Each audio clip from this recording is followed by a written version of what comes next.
we had scripts.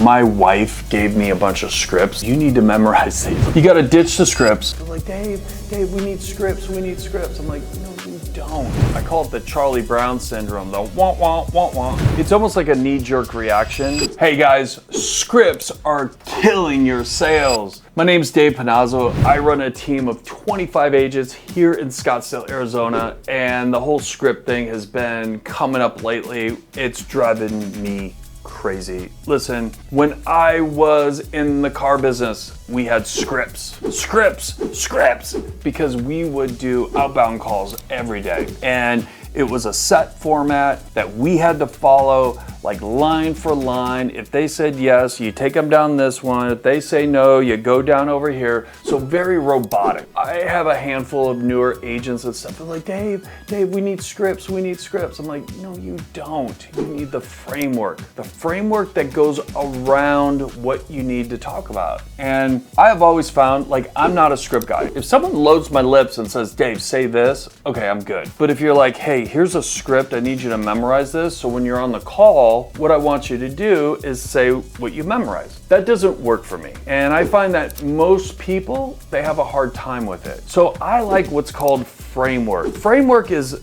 certain things that you'll talk about at certain points in the call as you're leaning them down into somewhat of a funnel, right? All conversations kind of start general. And then what happens is you start to circle around, then you're finding out, oh, you're looking in a certain area because you work in that area and that your kids go to a certain school in that area and you're trying to stay in that area. And then you're like, okay, well, what neighborhoods have you seen? Oh, you don't know of any because you're relocating? Oh, where are you relocating from? You see what I'm saying? So you're kind of just pulling it together to a point to where, okay, if you could wave a magic wand, what would the perfect house look like? And then they tell you, okay, 4-bedroom, 3-bath, pool, no pool, 2-story. They're telling you all the things that they're looking for. See, to me, that's more of a natural conversation versus, hi, my name is Dave. What part of town are you?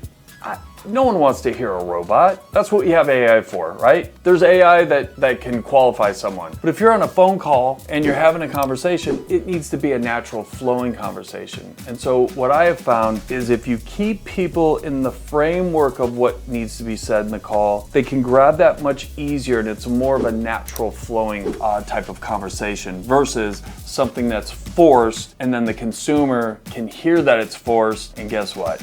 Click. It was probably when I first started, my wife gave me a bunch of scripts that she got from some conference she went to and she goes, you need to memorize these. I'm like, okay. And I read them over and I was like, this just doesn't sound like me. This isn't me. I went through and I started circling things that I thought, okay, these are key things along this script that are interesting. And so as I circled, it started to kind of formulate on this piece of paper. I'm like, oh, that's the framework.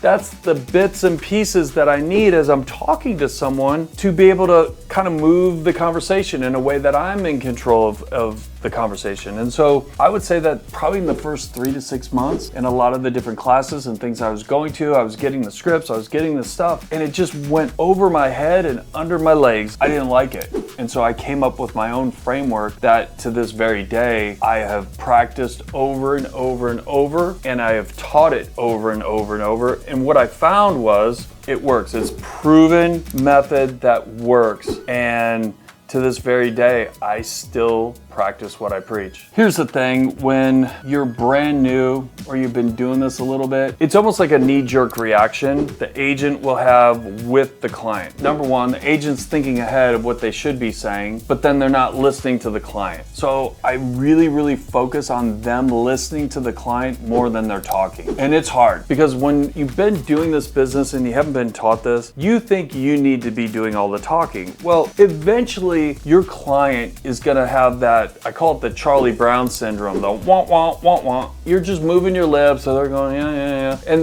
you're putting them to sleep. When you engage with the client and you get them participating in the conversation, not you doing the talking, but you're asking questions and getting responses back, they're much more engaged. I love to ask questions. And again, I always tell people, listen, hey, I'm gonna ask you some questions and stuff, and it's not that I'm interrogating you, it's just I wanna know what you're trying to accomplish, because the quicker I can figure that out, the better I can help you. And I never get any pushback from that, and I know a lot of my agents do that same technique. You gotta ditch the scripts, okay, and have real conversation. You need to be more in control of asking questions versus talking. You have to listen. So many times we forget to listen, and we think we wanna take a client down a certain way, but really that's not the case. So here's the thing. Start listening more than you're talking, and start focusing on the client and not yourself. And you'll start to see that these conversations will be much more flowing and much more natural. So ditch the script, get real, and have real conversation. Listen, I wanna hear from you guys. Like, do me a favor. You know, I'm in this business day in, day out. I wanna hear from you. Shoot me a comment below, hit the subscribe button, and definitely hit the like button. Every week, I'm dropping something new, and I definitely wanna hear from you. So let's make it a great week.